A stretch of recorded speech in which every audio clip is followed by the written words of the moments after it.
एक बातमी अतिशय महत्त्वाची आहे ती म्हणजे कर्मचाऱ्यांसाठी मोठी बातमी आहे कारण येत्या बजेटमध्ये पेन्शनची रक्कम वाढवण्याबाबत मोठी घोषणा होण्याची शक्यता आहे। ईपीएफ अंतर्गत मिळणारं किमान निवृत्ती वेतन हे 1000 रुपयांवर 7500 रुपये करण्याची मागणी करण्यात आलेली आहे। केंद्र सरकार सुद्धा आता या मागणीवर विचार करत असल्याची माहिती आहे।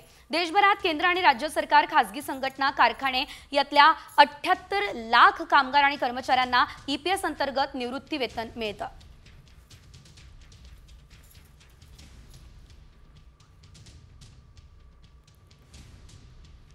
एक बातमी अतिशय महत्त्वाची आहे ती म्हणजे कर्मचाऱ्यांसाठी मोठी बातमी आहे कारण येत्या बजेटमध्ये पेन्शनची रक्कम वाढवण्याबाबत मोठी घोषणा होण्याची शक्यता आहे। ईपीएफ अंतर्गत मिळणारं किमान निवृत्ती वेतन हे 1000 रुपयांवर 7500 रुपये करण्याची मागणी करण्यात आलेली आहे। केंद्र सरकार सुद्धा आता या मागणीवर विचार करत असल्याची माहिती आहे। देशभरात केंद्र आणि राज्य सरकार, खासगी संघटना, कारखाने यातल्या 78 लाख कामगार आणि कर्मचाऱ्यांना ईपीएफ अंतर्गत निवृत्ती वेतन मिळतं।